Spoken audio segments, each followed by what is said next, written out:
민주주의의 중대한 위기가 아닌가 싶습니다. 일단 삼권 분립이라는 그 중대한 원칙이 이제 무너지고 있다는 생각이 드는데, 조금 전에 이재명 대표도 후보도 이야기했습니다만은 주권 참여를 방해하는 것이다라고 이야기를 했어요.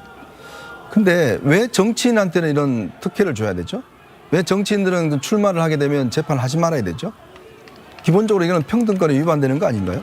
오히려 정치인들 같은 경우는 국민들이 그 사람에 대해 정확히 판단하기 위해서는 저는 이런 중요한 정보를 제공해야 되는 거 아니겠습니까? 자, 저 후보자가 기본적으로 자격이 있느냐 없느냐에 대한 정보를 줘야 될 의무가 있다고 봐요. 자, 지금 이 공직선거법 위반 사건은 이미 대법원에서 유죄 취지로 파기환송이 됐습니다.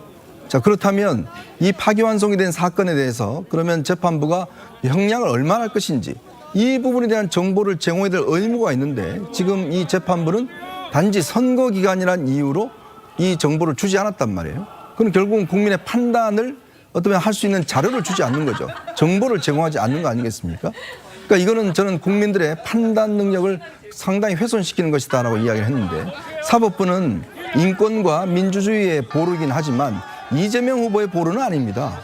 왜 이재명 후보 한 사람을 위해서 재판이 이렇게 연기가 되고 하는 거죠? 그러면 이 모든 범법한 사람들이 그걸 피하기 위해서 선거에 나가고 이런 것들을 용인해야 된다는 이야기입니까?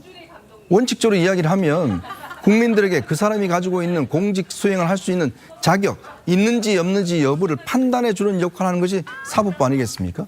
근데 사법부가 지금 사실상 이 선거 이후로 연기했다는 것은 제가 볼 땐 거의 재판 포기라고 봅니다. 왜? 지금 아까 헌법 84조 이야기를 했지만 조금 전에 법사위에서 이 재판을 대통령이 됐을 경우에 재판을 중단하는 법안을 지금 냈지 않습니까?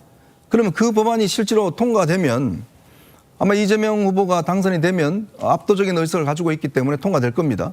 그렇게 되면 이재명 대표 후보 관련 사건은 없어지게 되는 겁니다. 즉 관련 법 자체, 허위사실의 행위 자체도 없어지면 이 선거법 찬성은 하늘에 날아가 버리는 상황이 되고, 대장동 사건도 마찬가지로 전부 다 임기 이후로 넘어가긴 상황이 되는 거죠.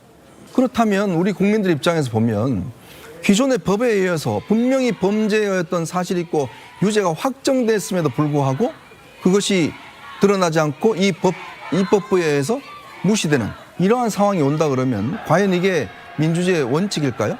저는 거기에 상당한 회의를 갖고 있습니다.